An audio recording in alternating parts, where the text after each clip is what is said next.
les fiches alors ñu ne dañuy xaar la notification dina xam nekk des avocats d'Ousmane Sonko bëggoon xam exactement pourquoi dina xam nekk cette notification en tout cas comme ni ko Arfan Sang expliqué donc ay logique wala kon benn processus yi daal di poursuivre allant dans ce sens peut-être pour daal di war a mën a aboutir à une remise des parrainages jëmale si ki nga xam nekk Ousmane Sonko exactement alors Arfan peut-être li Sénégalais daal di tiit est-ce que liñ daloon si ki nga xam nekk Sabassy Faye duñu risque waat tey pour mu daal di dal ki nga xam nekk Ayib justement tey jii sa décision bu li nga xam nekk juge Thione parce que dem ñu bëri jàpp neen même si chroniqueurs yi que ni DG taxawaayam mooy parewul effectivement pour jox Ousmane Sonko si fiche de parrainage. Alors Sénégalais yi c'est normal ñu tiit parce que parfois Olof Ndiaye day faral di ne bukki bi matoon Masamba mbaa du moom mooy mataat encore Mademba parce que boo gisee benn décision de justice boo xamante ne amoon na fii ci ay fan yi yàggul bu jógee Ziguinchor ci Sabassy Faye ñoom la DGIE malgré tous les chemins les canaux donc de cette notification yu mu jaar ba egsi au ministre de l'Intérieur moom mu taxaw lànk nee ne du joxe tey Sénégalais yi c'est normal ñu tiit parce que bu fekkee lii mësoon a am fii ci ay fan yàggul c'est normal ñu tiit ni mën na fi reproduire même si ci ay anam yu jaaduwul parce que la loi reste la loi Serigne Fallou dans un pays de droit les lois sont exécutoires dans un pays de droit les lois sont exécutoires les lois sont pas à interpréter au Sénégal où tu viens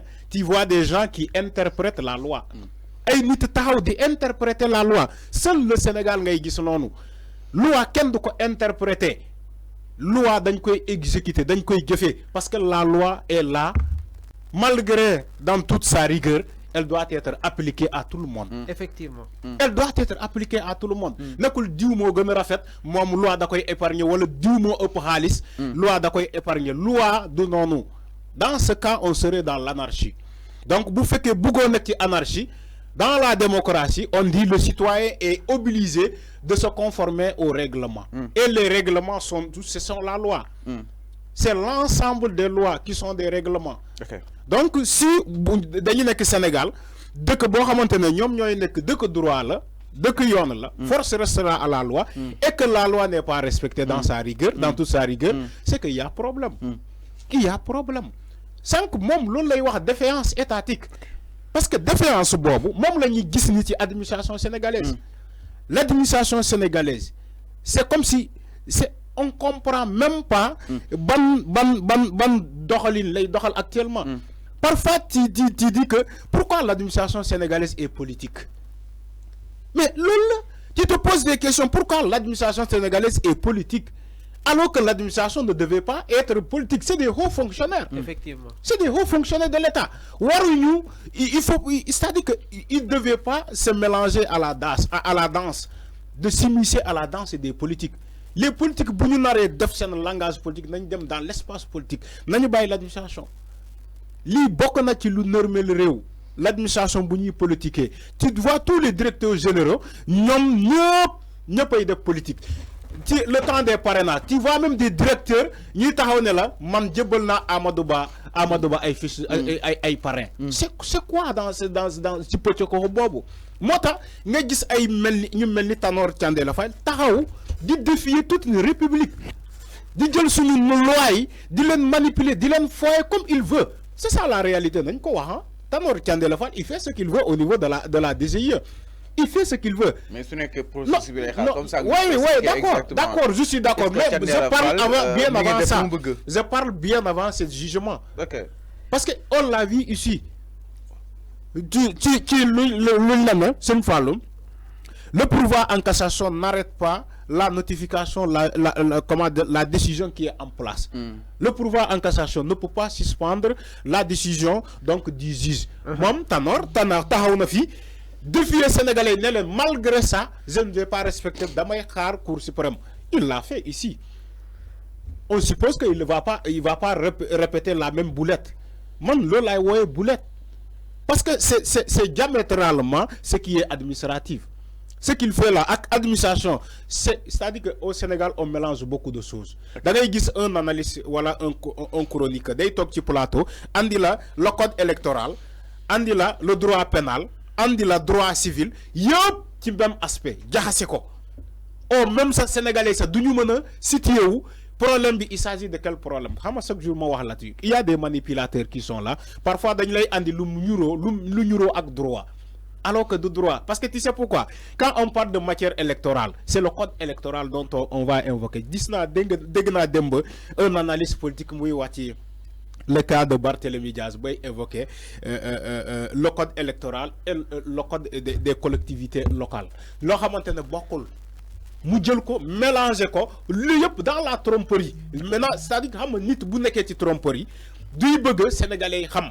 Amna ñoo xam te dañoo bëgg xam mais ñoom dañu leen jàppale ñoo xam dañuy gën a tuur leen lëndëm pour ñu mën a nekk dans le vase comme ça bu ñu nekkee dans le vase dinañ leen mën a wandeel comme lu ñu bëgg gis loolu la ñuy def ci les cas de Ousmane Sonko affaire boo xamante ne en droit dafa leer nañ jarul sa nga toog ci temps amphithéâtre pour ñu jàngal la contumace pour ñu jàngal la comment dirais-je l'article 307 lu mu wax ci contumace pour ñu jàngal la ci ñu wax la ci radiation sur les listes électorales soxlawul ça nit mën naa toog ni expliquer la nga comprendre parce que loi boo xamante méttiwul loi bi méttiwul en matière électorale il y a rien de difficile dans les lois en matière électorale demal nga laaj juriste ba en matière électorale waxuma la droit pénal wala droit civil mais en matière électorale il y a rien de tabou et rien d'extraordinaire dañ la ne article bi mo appliquer ko moo tax nga gis le jugement de Racine c'est tellement facile il a jugé yëf yi ba pare sécuriser ko ne lem respecter lem li ma jugé loolu mooy yoon ça y est. Alors c'est clair. C'est clair par rapport à wàllu wu nu mel je vous rappelle yéen di seen émission ba léegi le truc du matinal bu tey bi jàppale ni itam ki nga xam nekk moo di Ayib Daffé dem na fa nga xam ne itam ci doon direction générale des élections naka démb et sans fiche génneewul li nga xam nekk moo di fiche jot nañu ni daal di taxaw daal di seetlu xol exactement la waral li nga xam nekk mooy déjà jox ko li nga xam nekk moo di fiche aussi lan moo waral ki nga xam nekk moo di Ayib communiqué wul mais démb essayé nañ ko daal di jot ce qui nous a expliqué mu daal di jàpp ni nag avocat il lay daal di xaar seen ko notification mu daal di koy jot mu daal di présenter ko fa nga xam ne itam mesaanu que peut-être DGE en attendant peut-être comme ni ko Afan Sang expliqué ak Mamour mu daal di jot li nga xam ne que mu di autorisation au ministère de l'Intérieur là aussi il faut la question bi daal di nekk exactement alors ñu ne mënuñu ko réintégrer sans pour autant turam nekkaatu si liste yi te loolu je pense pas que pour le moment dugal nañ ko si li nga xam ne que mu di liste yi. Alors là aussi bien nous que li nga xam ne que moo di question la pour jox Ousmane Sonko ses fiches de parrainage il faut que turam mu daal delluwaat si liste yi. gis nga sëñ Fallou. xam nga sànq Arfan dégg nga ko mu ne waruñu jël les textes modifier ko. pour atteindre à des fins politiques. Le cas Ousmane Sonko n'est pas une affaire juridique le cas Ousmane Sonko est une affaire politique biñ si dugalee mbirum droit juridiction.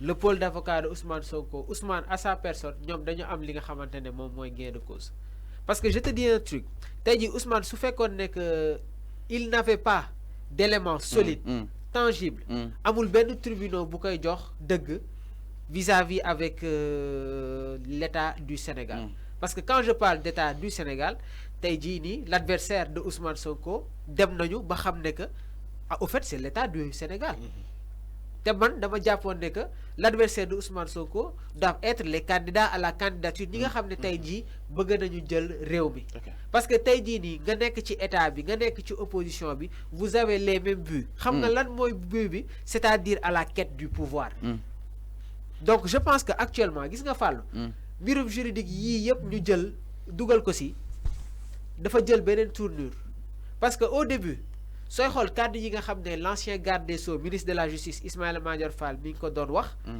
saa yu génnee wax da ngay gis ne que ci beneen wàll bi il y avait toujours des contradictions en commençant par Ngagne Demba Touré tey jii kookul sax lan moo ko poussé à ce que mu quitté biir dëkk bi dem fële nga xam ne moom mooy Mali léegi nag tey jii ni maa la koy wax di la ko répété dama la koy waxaat gis nga on a des juristes yoo xam ne quand tu les entends parler neutralité moom ngay njëkk a gis si ñoom tey jii am na ay juristes yoo xam ne suñu yëkkatee ay kàddu di wax da nga xam ne que ñii droit bi moom moo leen fi tax a toog tey jii am nañu benn ay juristes yoo xam ne suñu taxawee sur la place publique di yëkkati ay kàddu du ñu wax ci parparloo du ñu wax ci intérêt et actuellement ma waxaat la beneen biir gis nga les Sénégalais ont compris qu'est-ce que les Sénégalais ont compris? Les Sénégalais ont compris l'évolution de la vie politique. Je t'ai donné des exemples en te disant qu'aujourd'hui, c'est la population qui est en train de mettre la pression aux autorités étatiques. Parce qu'il y a l'accessibilité de l'information. Ça fait 48 heures, je fais un constat. Bépp juriste buy dem ci ay plateau da ngay yóbbaale les codes les textes teg ko ci kaw table bi au moment où il y a opposition ñu génnee ko teg ko ci kaw table bi pour mettre fin à ce débat-là. Donc, moi, à un moment donné, il faut qu'on en finisse avec toute cette histoire-là. Le cas Ousmane Sonko n'est pas un problème juridique. Le cas Ousmane Sonko est un problème politique, Seigne Fallou. Gis nga li pôle avocat bi tek depuis bi ñu ñëkke dem Cour suprême, jaar tribunal Ziguinchor, newaat Cour suprême, ñu indiwaat ko tribunal, mu dara delluwaat Cour suprême. Il n'y a pas de changement noté dans ce processus-là. La différenciation qu'on fait, le juge qui a rendu sa dernière décision de faire sur la profondeur du dossier, radiation, les notifications, exactement donc actuellement aujourd'hui aucune institution, aucune juridiction ne doit outrepasser ses compétences. Parce que si nous sommes dans un état normal, au moment où le pouvoir exécutif défie le pouvoir judiciaire, ça cause problème. Quand on parle d'administration, c'est les écrits. DGE, c'est le rôle, c'était uniquement à ce que nous avons les fiches de parrainage, au Sonko. Le débat va être si c'est suspensif ou ce n'est pas suspensif. Donc, si arranger état, c'est suspensif. Quand ça ne les arrange pas, ce n'est pas suspensif. Est-ce que dans un état de droit Fallou, on doit être dans cette logique-là? C'est juste des questions que je vais poser actuellement. Donc je pense qu'aujourd'hui, il faut que nous c'est clair.